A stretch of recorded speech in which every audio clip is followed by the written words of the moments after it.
Hello, and today I'm going to talk about my final project for DA622 Data Analytics. My name is Richard Young. So if you remember last semester I took a project that Dr. Fonseca was working on, and I put it in a Google Notebook, or just a Jupyter Notebook, or Google Notebook, doesn't really matter, which I had to solve some dependency issues, I had to solve some order of execution issues, and a few other things. And I also added some graphs, so after it ran you could kind of see some basic information on it. And then also finally, since it's now in a Google Notebook, you have to be able to download the outputs. So I did all that, so it zips it up and kind of sends you the files. So this was some really good accomplishments for last year. And the core driver of these accomplishments is to allow a broader audience to run the software. People that might not have access to a Python on their local computer, things like this. So that's where I really want to step back this semester and kind of think about, hey, what is the ultimate goal? How can we help patients? How can we be impactful in people's lives? Because in my mind, the overall goal of this project is to make it easier for researchers to dig into the clinicaltrial.gov data. I mean, really, that's the ultimate goal. And any method or any tools that we can develop that will make that easier are vital for this project. And one of the questions that was even asked to me was, hey, on disease X, what was completed? And you can imagine, if you had a family member that had a Parkinson's, or a family member that had Alzheimer's, you'd want to know, last year, what drugs completed phase 3 trials? What drugs failed out of this? Or the exact opposite. What are new drugs that are registered in clinicaltrials.gov in the last 2 years, last 5 years? Well, these are the basic driving questions that I think are vital for this project to be successful. So not only that, I also really want to fuse what I learned in class, particularly in homework and assignments, with a real life project that can have real life implementation. Oh, sorry about that, guys. We think about it, and homework is one thing, but how does that homework translate to something that is actionable, that will impact people's lives? And that's something that's really important to me. I don't mind doing homework to learn, but I want to make sure that homework that I'm learning is applicable to real life. So that's why this semester really was, for the first time, I'm like, oh my God, so much of what I've done in this semester can translate to a real life project that will have huge impacts. So one of the problems that I kept having, and if I have it, I'm sure other people will have it too when they start using this project, is the raw data. So clinical trials get registered all the time. I was working on a project with IRB, which was due just April 20th, and for that project you have to register for clinical trials. So a lot more of research you have to be funded, or all funded research basically on humans has to go through clinical trials. But a lot more preliminary studies now also have to go through clinicaltrials.gov. So they're getting more and more data in there quickly. And so it's more important that the data that we get from clinicaltrials.gov is refreshed. We don't want to be using data that's a year old, 2 years old, because we're missing a large corpus of information by using older data. So currently, to run the program that Dr. Fonseca wrote, we basically have to download an SQL dump, a Postgres SQL dump. We have to start up an SQL server, Postgres server, restore that connection. Then we run some SQL to pull out the required fields. We dump that SQL, that data basically, to a CSV, and then we have a couple files now that we can say, hey, here are files that we can load onto our program. But if we want our data to be as fresh as possible, we either have to write the program to access the database, we have to write the program to download and update it every day, or some method, because as soon as we download the data, 2 or 3 days later, there could be more clinical trials we're missing. Well, if you remember, we learned about APIs through Twitter. We learned about APIs using Beautiful Soup and other tools. So I wanted to know if I could use some of the tools I use about APIs to access the data. So clinicaltrials.gov has a really nice API. It's open source. You don't have to register. I mean, I know that a lot of us had problems with Twitter because we couldn't register. And clinical APIs, clinicaltrials.gov API is not like that. Anybody can use it. It's open access. You don't need to register. You don't even need to let them know anything. And they're pretty unrestrictive about what you do with it, which is nice. So that's where I want to go.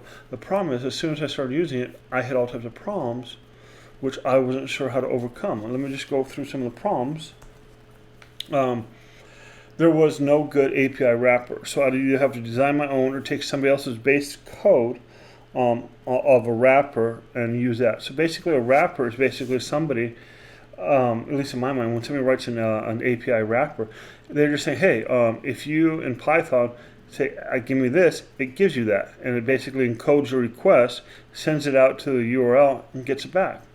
Well, I used one wrapper, but it couldn't iterate. So you can only pull 500 requests at a time or 100 requests at a time, which is not functional and not practical. So I had to go through and basically take his code, add iteration over it, minimum, maximum, and all types of other things.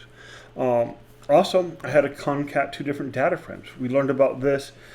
First, Dr. Fonseca did it in his Bitcoin, where we, I believe, merged maybe ETH and Bitcoin to one single data frame. So I had to do this too, because there was limits on both memory and execution on how many frames I could pull in any one request. So I had to have a universal key that I could join two different API pulls on. Also, part of when I did my first Bitcoin homework, I changed a bunch of the data frame types, the data types, from like a string or an int to date time, so I could search for it. Well, when I'm pulling this data, I also had to do the same thing. Secondly, there's two different ways of data pulling from clinicaltrials.gov. I can pull an individual field, so field A, B, and C, and get back a CSV, which is very easy, very, very easy. It's like an Excel document that I can work with. Or I can say, hey, here's a clinical trial, give me all the information. And it sends me back a JSON or XML formatted. Not quite as easy to work with because I'm just not familiar with it, but still very, very useful. So the way I attack this problem is I use the field to get kind of a rough sketch of what's out there, and then down the road I'm saying, hey, these are what's important to me. I'd like to be able to pull all the clinical trial data from there. Now, also storing the data frame. So, when you dump a database, a lot of times special characters are on a problem. But when you export to CSV or to a lot of other formats, you lose either commas or you can lose special characters. Sometimes with API pulls, special characters are an issue. I think I got most of this handled because, again, clinical trials is not only for the U.S. but also for a lot of international scientific communities. So, for example, all the names have special characters. A lot of times there's commas in the fields. So there's a lot of problems related to that. Also, again, linking between the small data and the full data set, between the fields and the all studies, it was there was a lot of little challenges I did not expect. But again, a lot of the tools I learned in class allowed me to overcome each individual one of these problems. So, just to give you an overview of kind of the moving parts that I came up with. So, one thing I wanted to do was input, because this would really make it a lot easier if a scientist didn't have to edit the code. So let's say they wanted to do research on Parkinson's, they type Parkinson's. They wanted to do research on ALS, they type ALS. So I wanted something that was very text input. And this is completely new code. Not that I want to change Dr. Fonseca's code, but if I can develop a set of tools that will augment his code and make it easier in the long run, then I can have almost like libraries to make certain things on his code very easy. So the text input was very easy. You type the disease you're interested in, and that does a real quick API pull.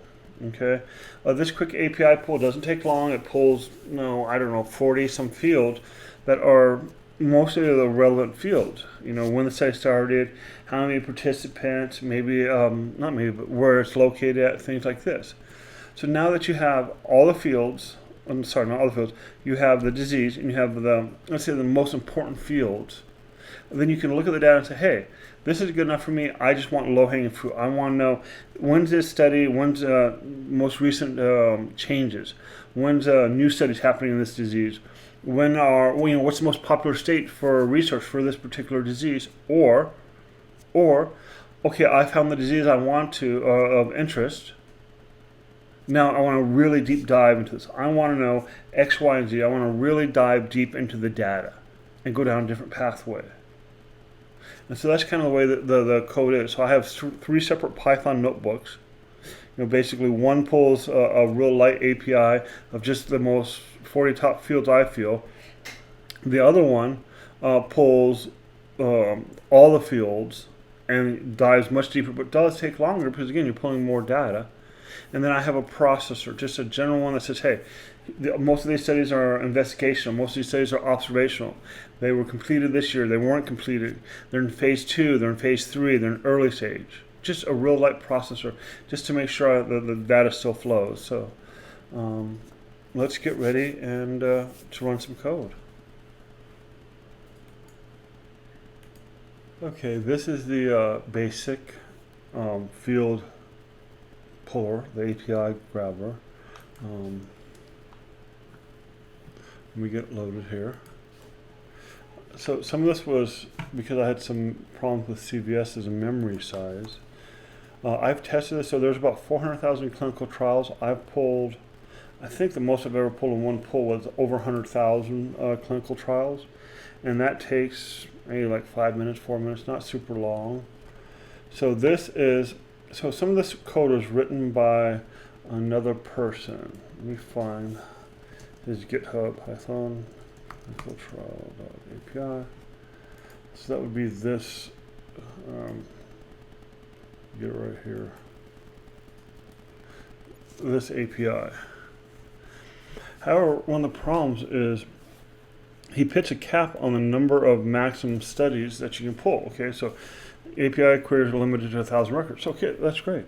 So if I want to pull, if I find a rare enough disease, Fontaine's heart or some super rare disease, there's some cancers that are very rare. There's probably only, 100, 200 studies. But what if I want to do something on depression or type 2 diabetes? I can guarantee you right now, if I search for type 2 diabetes, there's hundreds of thousands of clinical trials. Depression. Give me a second. There's 8,000 studies on depression. So a lot of these diseases, pulling only 1,000 studies or 100 studies is not useful. So what I need to do is I need to find a way to do this. See, showing 1 to 100, then basically go to the next page. I don't know, page next. So that requires me sending multiple API requests, counting from where I start to where I end, and then going to the next thing, which this code was not ready to do. So basically I opened up his code, his pib install, and basically changed it. And so far it's been working. So for example, now we need to know the minimum rank, basically the starting point, the maximum rank. So hey, I want the first 50 studies. So minimum rank would be 0 or 1, maximum rank would be 49 or 50. Then the second time it would be 51 to 99. So it just iterates over and over again. Okay. So also one of the things I didn't include is this, disease equals input. So you can see up here, it asked me for disease. So let's just do something small, TDCS, which is using electricity to stimulate the brain. So, but again, I've run all these different types of things. So now this will give me kind of how many studies are out there. I need to know how many studies are out there so I can kind of iterate over this. So this has 1,396 studies. So again, even this small kind of clinical study device has 1,300. So how would I get it if I can only pull 1,000 fields? I wouldn't be able to. Okay, so this is where basically most of the magic happened. Okay, for I and count. So we defined count up here. We basically did a query, how many studies are there? It told me there's just under 1,400 studies, so that's where my end is, at 1,400. I want to start at 0, and I can pull up to 1,000 studies at a time. So I can do, 500, I can do 999, I can do 200. It doesn't matter. Okay. So I guess I really don't need this. I was trying some other things a while ago. So basically, it stores them in a dictionary, okay, in CVS format, and then it loops over it until basically it gets to the end. So this was 1,300 studies. Oh, sorry about that. We do this, and then there we go. So let's see. This shouldn't take long. So 1,300 studies, 1,400 studies, let's say, in 5 seconds. I just want to name the columns. Let's just check to make sure. Oh, here, so the shape of the data frame basically is 1,400, 1,396 by 20. So here's all the studies. That's good. So now what I'm going to do here is I'm just going to add some additional detail. I haven't really figured out if this is really what I want to do, but this does work. So I could have different polls. So I could have one basic poll and click on a couple more things. Hey, I want to do research on location. Boom, that would be one set of queries. I want to do research on enrollment. Boom, that does another poll. Again, this is, 10 seconds, so it's not really that long. Okay, so here on this one, the other data frame, again, same number of rows, which would be expected, and just more columns. So now we have two data frames. It's called new data frame 1 and new data frame 2. So now we have a field to join them on. So let's just join them.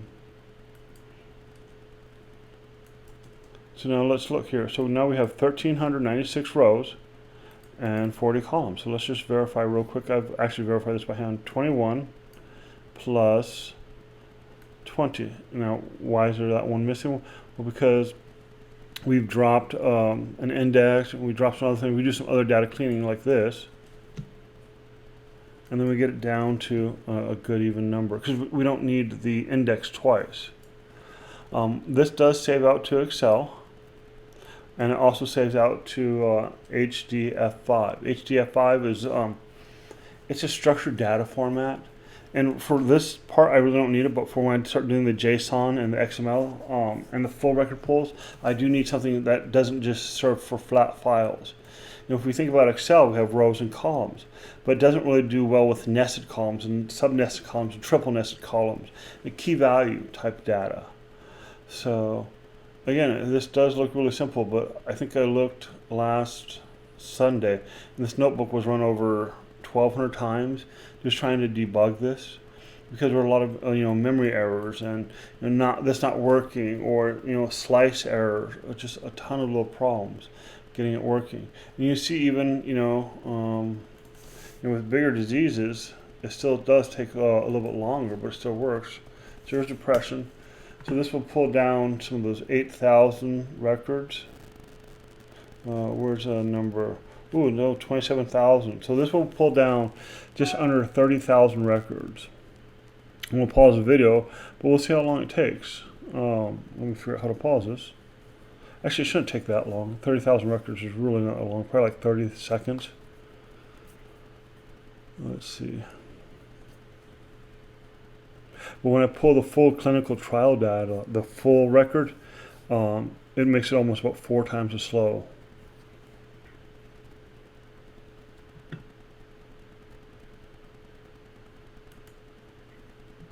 I'm going to pause. Okay, we can see now that data frame 1 to pull 30,000 records completed in about just over a minute. So that's not too bad. And then the second part of the data pull took, I think, 2 minutes, it said? 3 minutes, we'll say 3 minutes. And I think it runs a little faster from Monday through Friday. I think they do maintenance on their server on the weekends. So we combine it. Again, this is data frame 1. First 1920 rows, second 1920 rows. We're combining it on the index, basically the National Clinical Trial ID. Okay, and we save it. So let's look at how big this file is, because that's that's an important issue.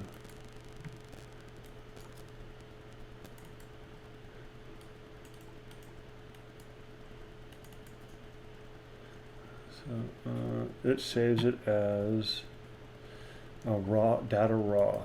So the Excel, it generated a 60 meg Excel file or a 200 meg HDFS5 file.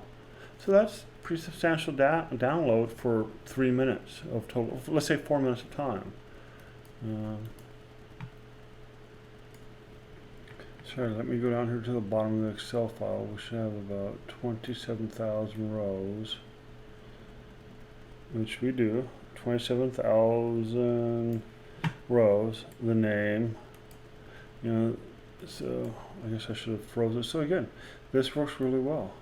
So this just gives us, I guess you could say, a real quick and dirty kind of basic view of any particular disease in any particular study.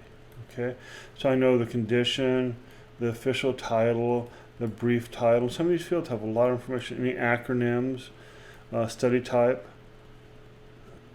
Again, intervention. Is it behavior? Other interventional names. It goes on. Overall status. So this one was completed. So again, a lot of good data here. Okay, if you remember this slide right here, let me make it a little bigger. We had an input, TDCS, depression, diabetes. We do a quick pull of 40 some fields. And you saw on 30,000 some records, it takes 3 minutes.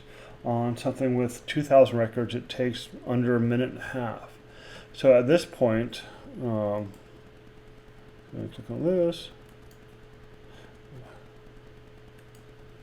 So at this point, now if we're just looking for something, hey, on let's say TDCS, were there any new studies last year? You're done. You can start investigating your data. On TDCS, what is the most popular state where new studies are launching? On depression, what state has the most common, or what state is most research active for depression?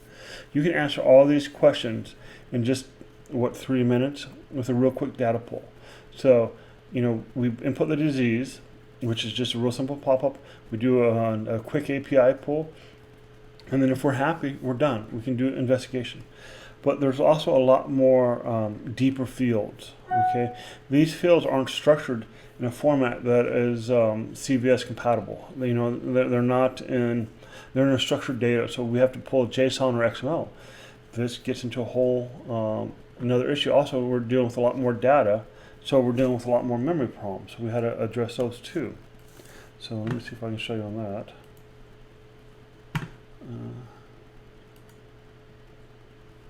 Okay, so if we look here, so let me just run. So again, a lot of this code is very similar.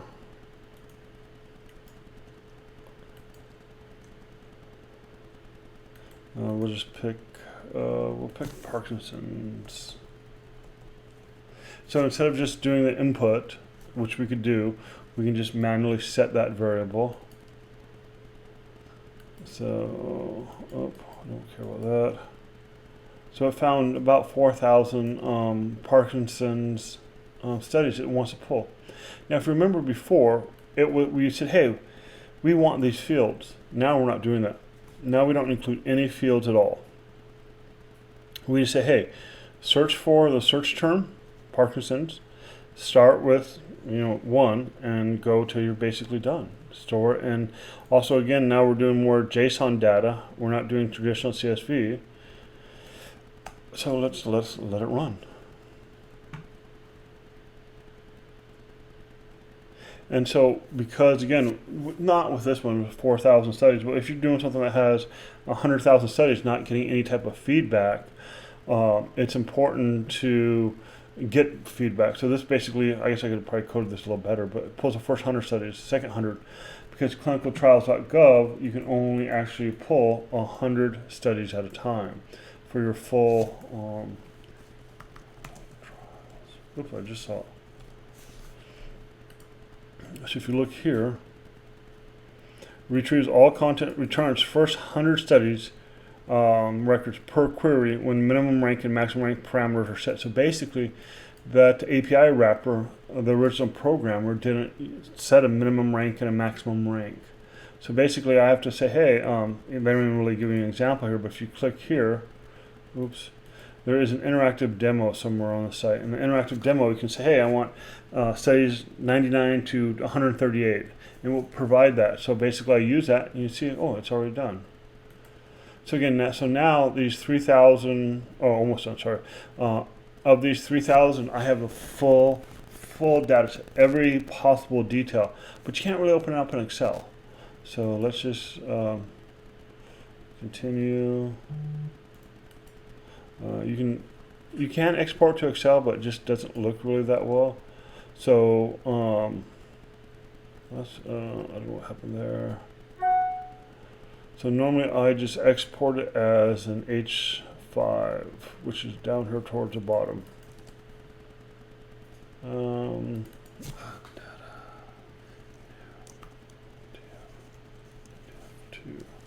What did I call it? Maybe I just got new DF1.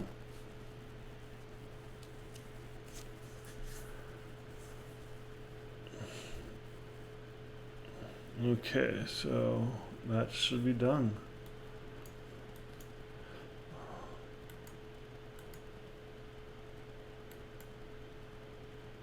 So this is my file right here. Okay, and so now, if we think about that, in the future, what I can do is once you get to this stage, you can say, hey, click and pull these full studies. And now I have the code, so I can have an interactive selector where people can click and pull the full code. Or I can find other ways to use it. So this is, for me, this was, I guess, mind-blowing. Boom, here's a quick and dirty, here's a basic, 3,000 studies, 10,000 studies, however long, in a minute or two. Fresh data in a minute or two. And if you really want to dive deeper into that, we can do that. Because now I have code to pull all the data. Now let's go to the processor next. Okay, the reason I did a processor, this is really an interesting reason, because Dr. Fonseca's processor, his code, what I mean by processor, so we have the data. Now we got to do something intelligent with that data. Dr. Fonseca's processor is light years beyond mine. But how do I verify that the data I'm getting is valid data? And let me show you why that's important. So here's a paper that was published on the area of interest that I'm interested in. Okay, let me move it over here.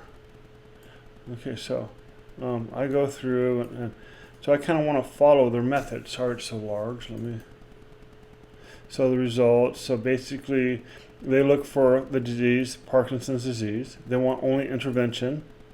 They want, early phase 1, phase 2, phase 3. So there's, you'll see when I run my code, there's some in-between phases.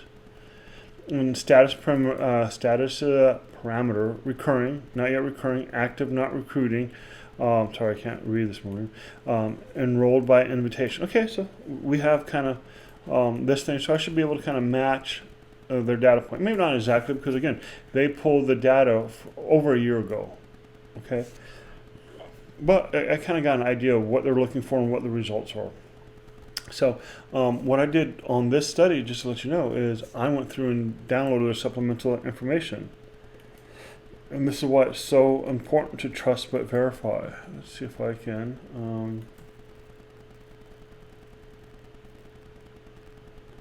Find their supplemental information right here. So this is their unedited supplemental information. And it's a beautiful set of data. This is why, if you noticed, kind of the way I laid it out here, basically it saves right here. So we have all the raw data, okay? So here's their raw data. Okay, interesting. So let me just pull the first one here. Copy. And let's go clinical trials. Boom. Disease or condition, let's just type that in. So this should be gene therapy for Parkinson's disease. It's not. I got the right number. Yeah, let me double check. Yeah, I definitely have the right number. 6570, gene therapy for Parkinson's disease. So their very first data point on their supplemental data is incorrect. So let me try another one. So this should be a study to evaluate ENT01. Okay. Let me go back one more. Back one more. So it should say now a study to evaluate ENT. There we go, study to evaluate ENT. So let me just show you where the error is. Home. So this should say GDNF, gene therapy for Parkinson's. So their very first supplemental data point right here is incorrect. And there's other mistakes in here too. So this is why I wrote a processor for my data, because I want to avoid this problem. I want to know that the data I downloaded is correct, because now I know that this paper is incorrect and I can't trust the results. So let's look at my very basic processor. And I hope basically to have my data flow into Dr. Fonzico's processor. Okay, so again, here's this. Let's just load the raw H5 data. So again, this will accept CSV, it will accept JSON, but I like the H5 format right now. Okay. So what this does is this just adds the link to show the file. So when we export this back out, it shows me the file. Okay. So this is just basically making a link. Okay. So now remember I said that in the Bitcoin homework, I use a little slightly different method to define dates. So if we look up here, study first date. So let's go back up here. So study first submitted date, last submitted date, and completion date, they're all objects. Well, we can't search a time range on an object. An object is like red. So I need to know all red between 12 and 18. It's just a nonsensical question. Okay. But if we turn them into a date time, now I need to know all studies completed in the year 2020. I can do that because, again, this is a date time. So, and this also makes it very, very easy to search. Okay. Let me scroll down here. This is a little bit more pre-processing. So here's an example of that. So we get about 500. So what do we look at here? So here's date mask. Okay, so here. I can just ask, I could make a very simple variable, a text input, say, hey, what year do you want to search for? And so for the year 2021, from January to February, from January to December, I just basically want to see what everything completed.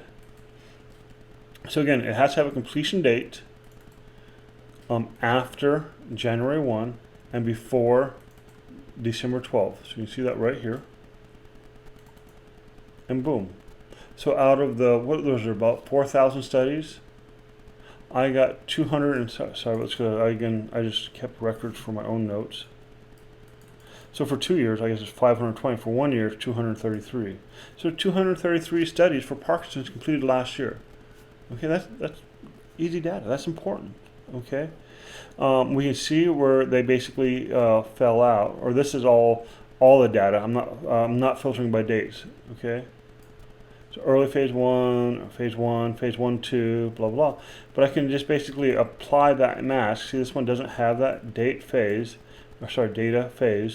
data mask. So this is only that 2021. And now look at this. We have such beautiful, clean data here. Phase 1, there's 20, last year, 20 studies fell out of clinicaltrials.gov in phase 1 last year. In phase 2 and phase 3, 2 studies. Not applicable, 101. This is so beautiful, so easy, so quick. And we can put a nice web interface on this and move forward. Okay? And so let's see what type of studies those are. So from 2021, because again, I'm using that mask that I assigned earlier, which is basically just a Python filter I can add or subtract. There's 173 interventional studies. So that means we're doing something to the patient. There's 60 observational studies. Hey, we're just tracking them over time. It's just a data tracking. It's an observational study. We're just watching them. Okay? So we basically say, hey, you know what? Let's just keep the interventional studies. Because if you remember on this, one of the things they did, hey, study type interventional. Okay, so let me just kind of look at what they had. So here, study type interventional. So if the study type is going to drop anything that does not equal interventional, so it's going to get rid of expanded access, which we have 0 of. It's going to get rid of observational. It's going to get rid of anything that's not interventional studies. So now we have just interventional studies right here. 504 rows, and not by a date, but by any completed date. But we can fix that really quick by applying another date range on it. But so this is very, very simple, very clean processor.